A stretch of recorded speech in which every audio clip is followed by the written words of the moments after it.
just subscribe below, and if you enjoy this, if you find it helpful, please leave a comment and give it a thumbs up.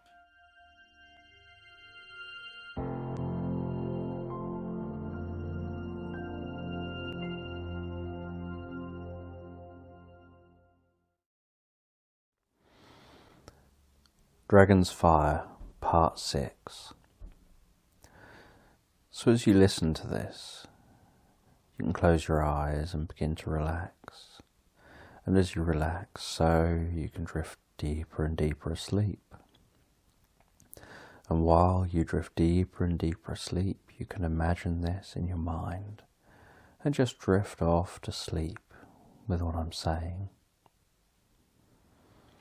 And as Hyland, Fezler, Piper and Kroger leave the night realm, they enter into the death realm. This is the realm at the base of the volcano, the realm where very little life ever manages to survive. And they know somewhere here is the Book of Enlightenment, and that they need the Book of Enlightenment to be able to know how to defeat the black dragon. So they start walking over the ash-strewn ground, crunching on old lava flows, noticing the glowing light of new lava flowing. And occasionally, lava would just fall from the sky.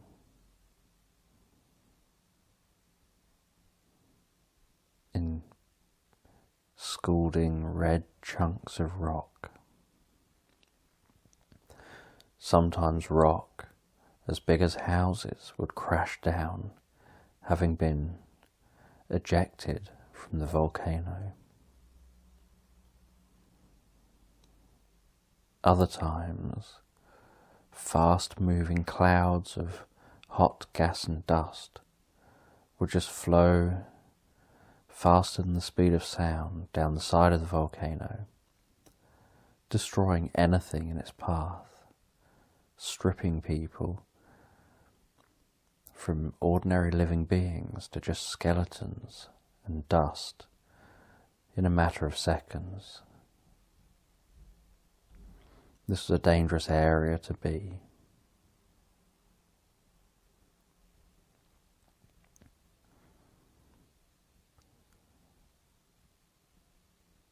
So as they walked around on the lava fields and found their way, trying to find their way to the volcano, to the top of the volcano, where the black dragon will be, they needed to know where in this volcano the Book of Enlightenment is.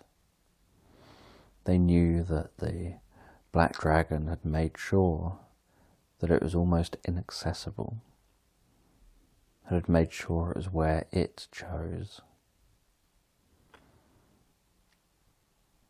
And so they hunted around and found a cave into the volcano. And it was slightly safer in the cave because at least they weren't going to be hit by anything falling or by any fast-flowing gas and dust plummeting down the side of the mountain. But they still had to deal with earthquakes,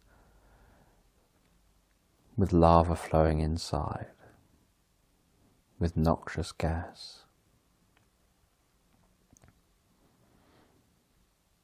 They walked and explored.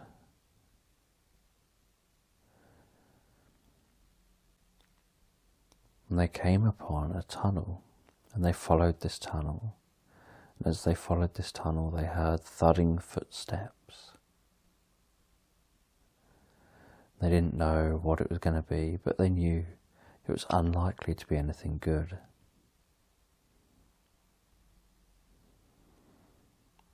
And then a cyclops appeared in front of them, claiming to be protecting the way to make sure no one got through to the dragon.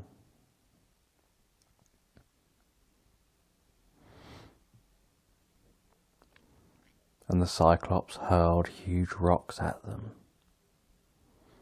and Hyland created magic shields to protect them from the rocks.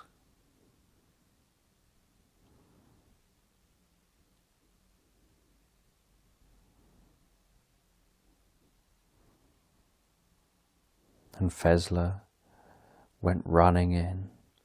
A rock came flying by. He chopped it in half with his sword. It was so sharp and narrow. He jumped up, landed on top of another rock, bounced off that rock onto another rock, before landing up on a ledge higher than the Cyclops. At the same time that he was doing that, Kroger ran in, dodging rocks, sliding under rocks, rolling left and right, barrel rolling forward, and managed to get underneath Cyclops.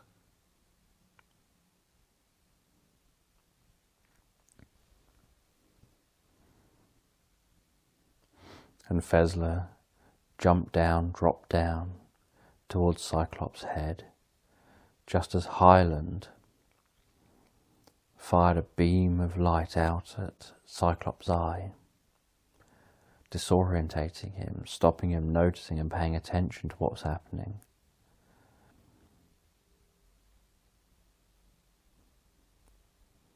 And Kroger jabbed upwards and cut into the top part of Cyclops' legs, slicing into both legs, collapsing Cyclops to the floor.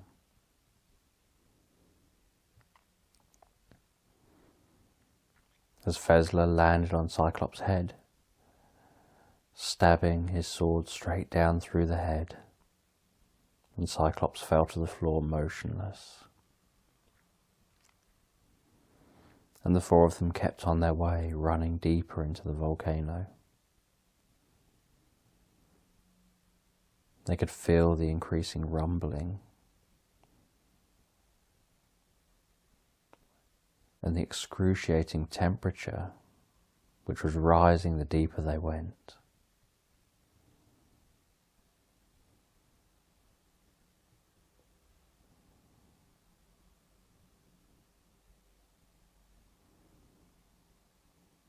And through another chamber,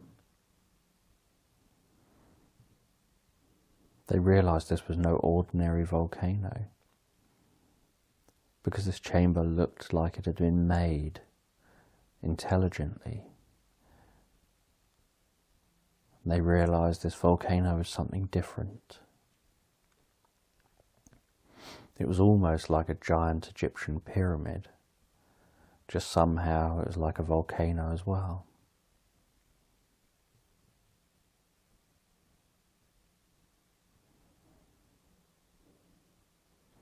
And Grendel burst out from nowhere, totally unexpected, and started to attack them.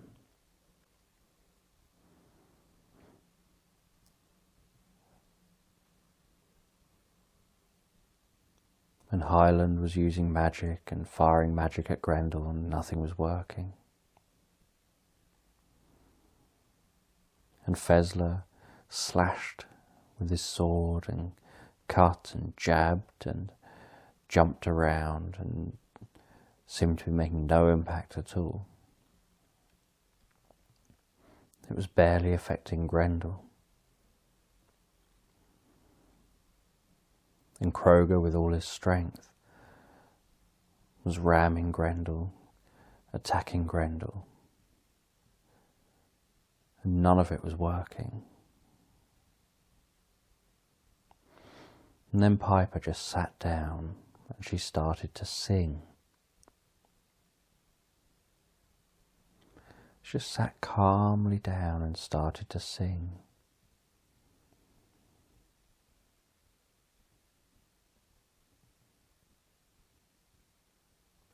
And Grendel clutched its ears in agony and fear and pain, and started ripping at its own ears. And Piper just calmly carried on singing. And Grendel started whacking its head against a wall.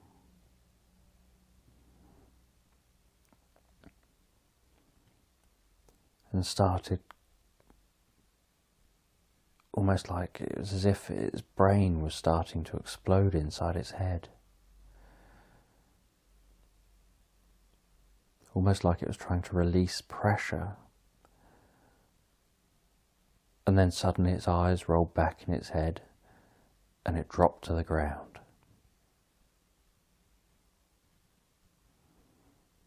And Piper stopped singing.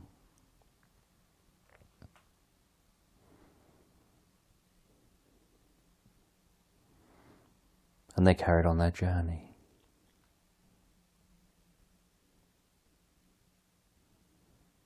And Kroger was surprised why the singing worked.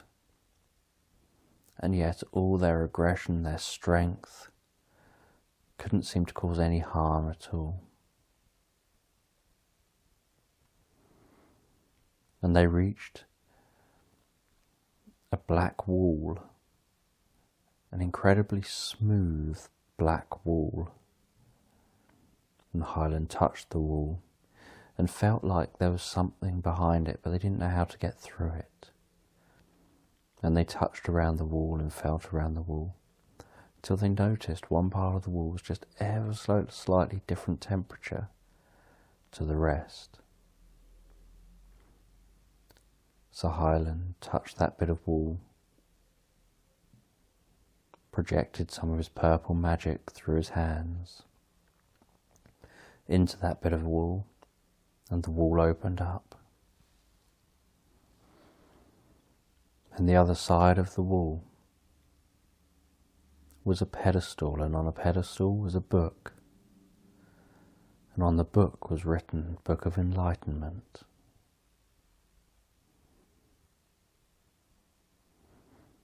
And this room was a vast gold chamber with just that one book in the centre.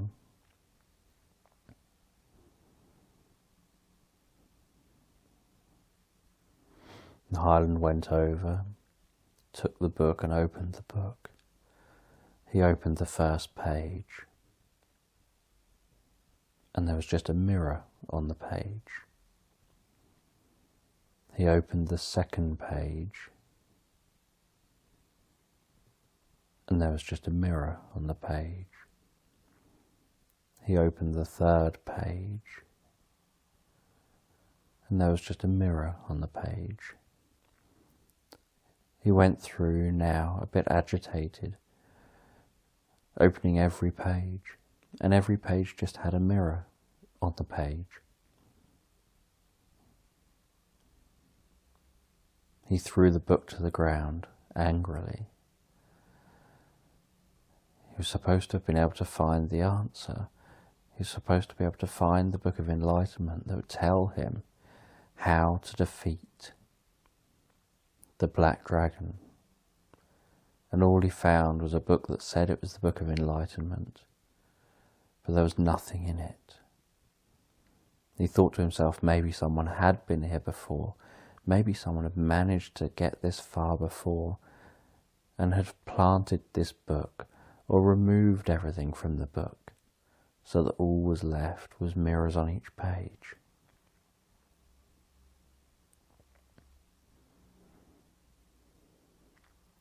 Fezler took a look at the book, angry, thinking, what was all this journey for? Thinking maybe something was missed, but nothing was missed. It was exactly as they said.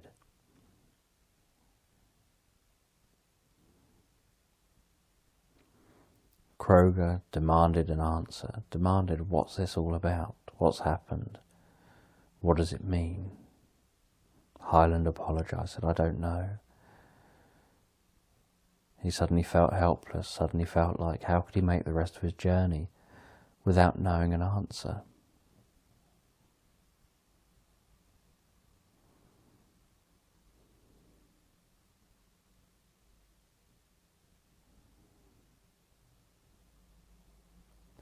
He then started flicking through the book again, turning each page, looking through from the front to the back, looking through from the back to the front, looking at the back cover, looking at the front cover, looking at the spine, trying to find some clue as to what this all means.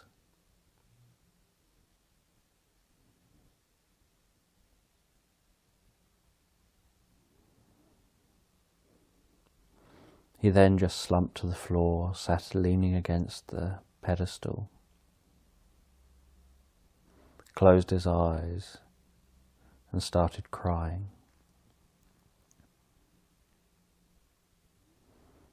And within a few minutes his crying turned into laughter, as he suddenly realised the answer. He was suddenly aware of what it meant. He opened the book again, and he realised on every page was himself.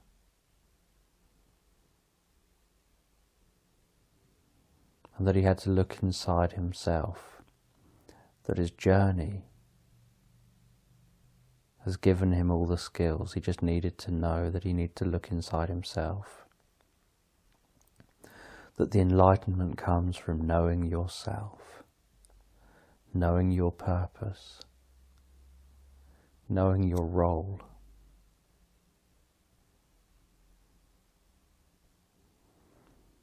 He took the book.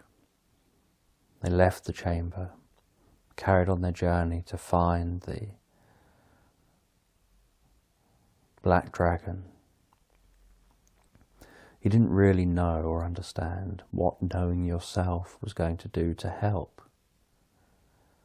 But he knew that that had to be the answer. It just instinctively felt right.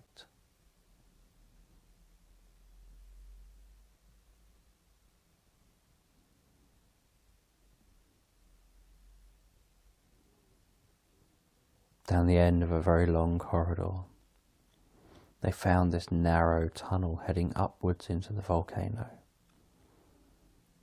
with just a ladder to follow. They followed the ladder up higher and higher into the volcano, before coming out in a chamber near the top. And this chamber was full of magma. It had lava spewing up over the top out of the volcano.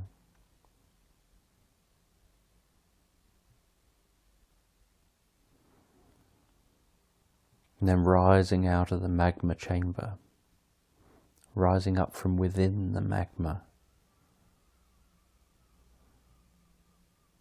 was the black dragon. The magma started bulging, and then the dragon's body could be seen breaking the surface of the magma. Jet black dragon that looked incredibly smooth, like marble, raising up, filling the chamber. It breathed in and then breathed out intense fire towards them. They all jumped out of the way and hid.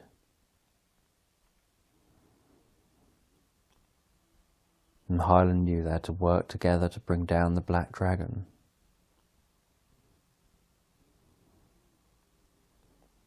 They couldn't see any sign of anywhere that they could attack on the dragon.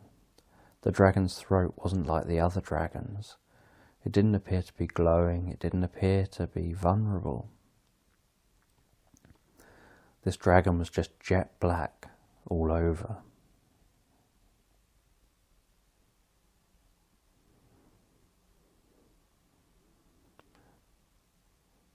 They jumped on the dragon, hacked at the dragon, got whacked by the dragon's head, flying across the room. After a few hours of fighting the dragon unsuccessfully, they were exhausted. Piper tried singing to the dragon, which was working at irritating the dragon, and seemed to be having some kind of effect. Kroger decided to use his strength. He jumped on the dragon and tried to hang on, and tried to get at the dragon's neck and get up over to the dragon's eyes, and use his strength to try to crush into the dragon's eyes.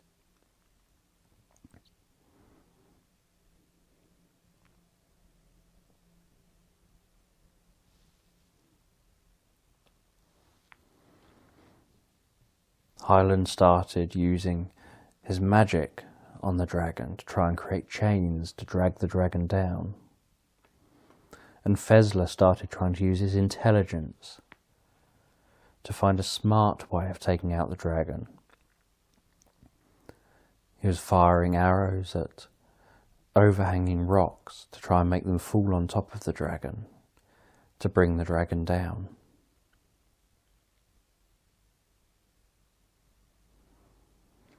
While they're all fighting, Hyland got struck by the dragon, flew across the room, whacked his back on a wall, landing in a heap on the floor, with the Book of Enlightenment bouncing out of his bag and landing open on the ground. The dragon shied away, turned its head away from them. Hyland noticed this and realised maybe there's something about the book the dragon doesn't like.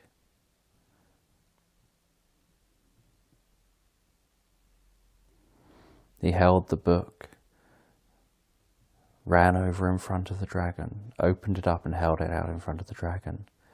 The dragon turned its head from him. He realised the dragon seemed to be turning away from its own reflection. But the book was too small, so he used magic to create a mirrored wall that encircled the whole inside of the chamber. And everywhere the dragon looked, it could see itself staring back. This jet black dragon staring straight back at it. It fired its breath at the dragon in the mirror, and its breath just bounced back and hit itself. And it started firing its breath more and more, and it was spinning around faster and faster and faster, spinning faster and faster, firing its breath, and its breath just kept bouncing straight back at itself, and it started to burn itself, catch itself on fire. And it turned out only its own breath could destroy itself, and its desire to try and remove its own image was what was bringing it down.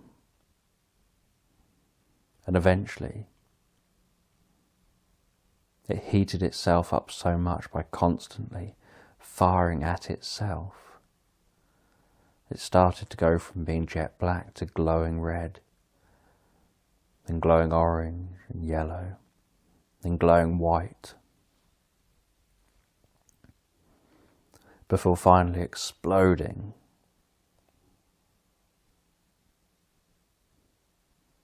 across the inside of the magma chamber.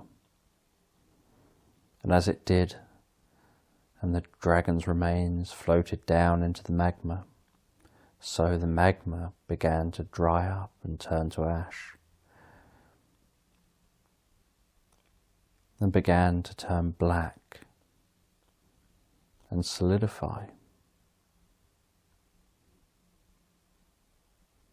And the volcano went quiet, and the mountain went quiet.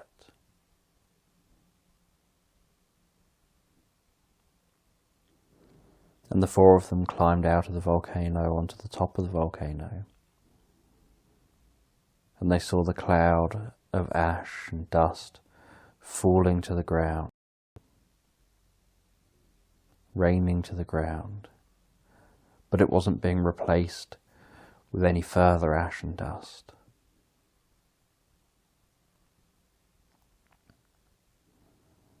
And the sun began to break through the ash and dust, and for the first time in thousands of years,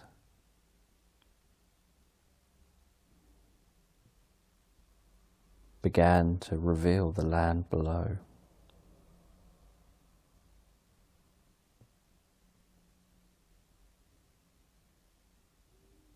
And the death realm cleared up to just being a mountain among other mountains. And the night realm had daylight for the first time in thousands of years. The vampires had to go and hide back in the shadows.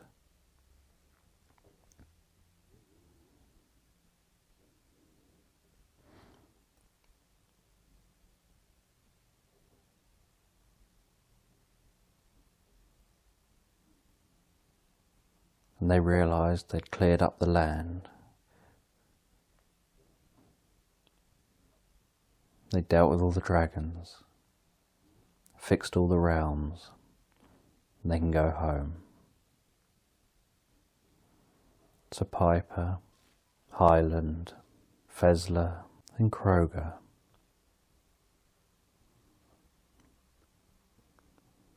left the volcano.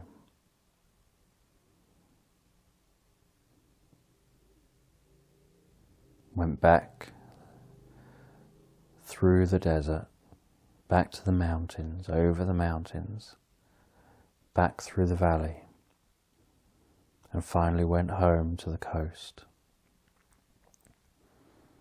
And Hyland thanked Fezler for his help as he went home up on the plateau, thanked Kroger for his help as he went back to the other dwarves in the caves, thanked Piper for her help as she went back to the rocks. He went back and he checked on the wizard and the health of the wizard, and checked on the village and saw how much it had been rebuilt already. They'd been gone for quite some time.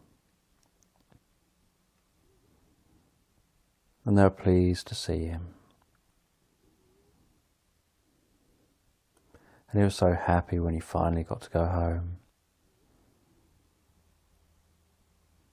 Go in his shack, get back into bed, and finally, in a long time, fall asleep and have a proper night's sleep, knowing that he left on his journey as a wizard's apprentice, and he's now returned a full-blown wizard in his own right.